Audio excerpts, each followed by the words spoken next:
Hey everybody, shop teacher here. I've gotten a few questions regarding how do I find project cars? How do I look for project cars? Can you help me get a project car? So I'm going to reveal my absolute trade secret, and that is how I put one of these deals together. So first, I go to Copart. This is not an endorsement for Copart. I'm not sponsored by them.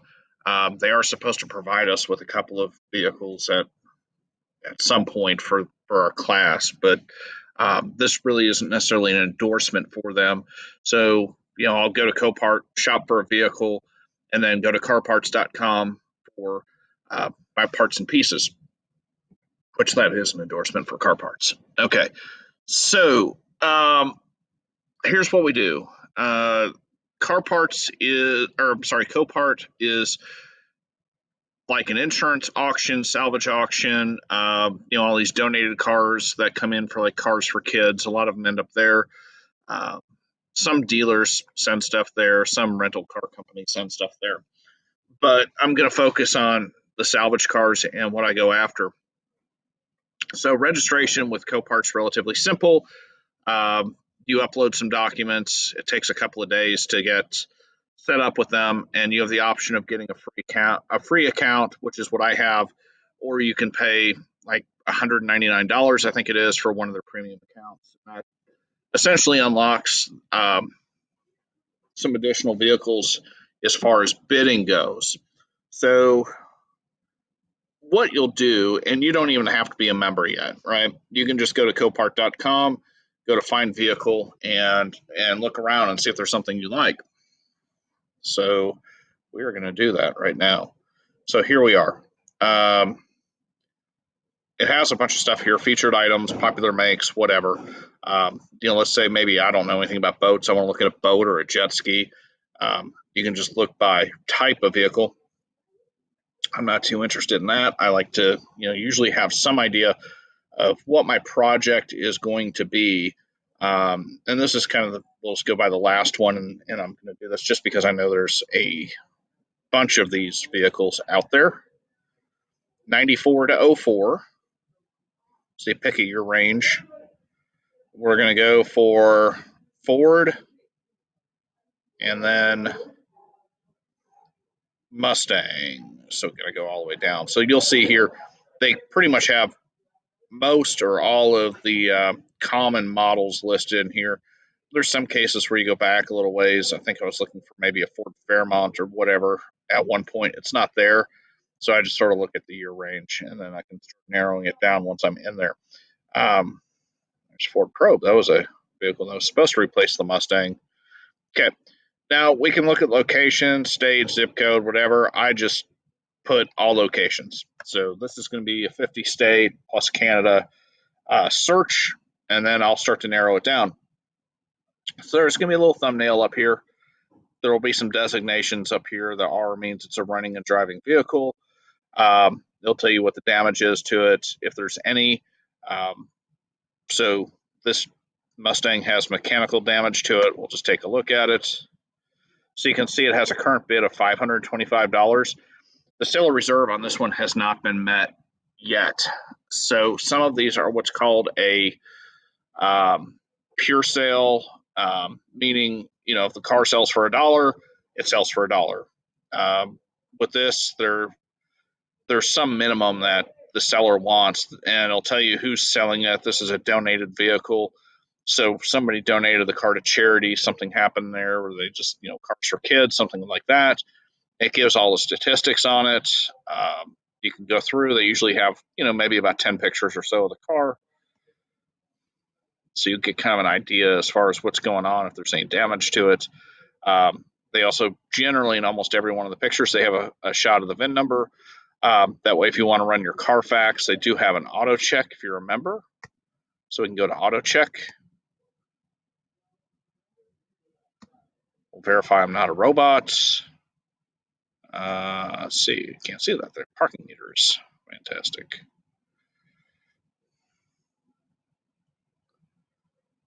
Verify it. Okay. All right. And Auto check is real similar to Carfax. Carfax is probably the more popular um, brand out there, but this is Experian. They say they have a little more information. When I was in the car business, I used to use Auto check. It's more of the auto industry side of things, where Carfax is more of kind of the customer consumer one. Um, well, that shows it's above average car. But it'll tell you all kinds of interesting things here. There's no branded title on there, meaning it's not a salvage title car. There's no accidents on it, no damage. Now it doesn't mean the car doesn't have damage. It just means it has not been reported, so it hasn't been to a body shop or anything like that. No odometer problems. That's good. Um, it shows us that one owner had it for a year, and then one owner had it for 14 years. I'm going to guess a V6 convertible Mustang in Arizona that might have been a rental car. Just guessing. But it'll give you all the basics on here. You can upgrade the report and pay more money and get more stuff. For the most part, I just like to see here. Here we go. Got a little mileage documentation. You can see when and how the car was driven. Okay, there we go. Oh, it was a Canada car. Okay, so I'm not going to spend a bunch of time on that. You can figure that out on your own. This video could go on forever on just the auto check, but it does have that. If you want to bid, we have to check to see if we're eligible. I am eligible to bid on this with my free account. I can put a bid in here. I do not want to bid on this car. I have no desire for another convertible Mustang. Got one in the shop here already, and I sure don't want a V6. But that's how it works. So you would just hit the bid now. There's no live auctions going on. Just happens to be the time of night. It's on a Wednesday night around here, so there's not much going on. Engine type, if we were looking for, a 4.6 or a 5.0, I love the 5.0s. There's 4 of them. There are only 2 on here earlier today, so a couple more roll in. So we can go down here. Let's just say we want, gosh, this guy's been on here for a long time. He's getting nowhere near this $6,900 asking price. I hate to break the news to you, mister, but it's not coming. This one just shows minor dents. This one's vandalism, so it's probably a theft recovery. This one had front end damage. We'll take a look at the front end damage car. Those are always interesting. And that one is here in Chicago area, I believe. Yep, Chicago South. So we could go get it if we wanted it. But you can see the damage there. Now, another thing I do highly recommend, I usually don't have the time or the wits to go. Sure is. There's the 5-liter right there. To go out and inspect these cars. They do for $35. You can send somebody out that they'll take a little video walk around with the car. If you really wanted to get into it, you could pay some more money. Here you go. Right here is inspection services, condition reports. You could spend a bunch of money and have someone go out there and look at the car. I don't spend much on these cars, so I don't have high hopes. You can also get delivery. So if you want to have it trucked to you, they give you a delivery estimate. That's kind of an important thing to consider. And then let's see, the other thing that is important. So let's say this car is going for $250. Let's say that bid actually closes at $250. Bad news to you, that's not what you're going to pay for the car. So a lot of people get very frustrated at auction because they don't understand how it works. There are fees associated with this, and let me run through that real quick. So let's say we buy this car for $250. We will be on Schedule D. We don't buy many cars. You have to buy a lot of cars to get on Schedule A. But Schedule D, I'm going to pay on top of the $250, a $135 fee to the auction. And then there's some additional fees here. It's a $59 gate fee. So Copart will help you load up the vehicle, regardless of how difficult the load is. They're charging you $59. Storage fees. If your car sits, sorry, there's a little noise in the hallway there. The robotics team is here. So if this car sits for more than 3 days, you're going to pay storage on the vehicle. And then if you're bidding on the internet, So if you get it on the pre-bid, so let's say that we do the pre-bid of $250, that's the winning bid. We have an additional $29 fee on top of the $135 and the storage and the $59. Or if we're going to compete with somebody online and they're bidding and we're bidding actively online, here's the fee schedule on that. So it's about $10 higher. So keep in mind, let's say we get this car with a pre-bid of $250. Nobody bids against us. We have a $135 fee right there. We have a $59 fee. Plus, we have an internet bidding fee of $29. So that $250 car is $385, $435,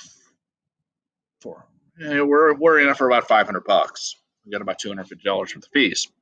That's how Copart works, like it or not. I like the convenience of it. I understand how the fees work. So some people get really kind of bummed out on the fees. Yeah, they suck, but that's auction life. So, in a nutshell, that's how I find my project cars. That's how I locate them. I'm constantly searching. I'm constantly looking. To show you my dashboard as far as what I'm up to right now. So I'm working on this '98 Mustang GT. It's showing that I'm currently outbid on that one. So I am not outbid on it. They removed it from the auction for whatever reason. Sometimes there's some conflict with the title or something like that, and it can't be sold yet. And there's plenty of others down here. It's this '02 Mustang, 225. Bid on that. Oh, somebody else has bid on it. Never mind. I was like, wow, I don't remember bidding on that car. But that's just my little dashboard. It shows all my little watch list items, shows the upcoming lot. Now, one thing I will caution you on, if you are trying to buy multiple vehicles at once, the basic membership won't allow that. I can bid on one car at a time. So I want to make sure it counts. I usually won't do that until right up before the sale and make sure I really, really want that car. So um, that's that. If I think the basic bid or the basic package allows you to bid up to like 1,100 or $1,500. It's not very much. Nothing I buy is ever over that, so I don't worry about it. But if you do, you will have to make a deposit. Let's say you're going to buy a $20,000 vehicle, or that's what you're budgeting. They'll make you put up like a $2,000 bond. It is refundable. It does go back towards the purchase price, but they just obviously want to make sure you're a serious buyer, because if you walk away from it, well, they're stuck with a car they didn't sell. So nobody wants that. But if you do have questions, guys, throw them in the comments. I'm more than happy to answer. But that is how the shop teacher finds the projects for the shop class. I've got several of them sitting back here. I have bought from Copart. I bought a Monte Carlo. I bought a '95 Impala Super Sport.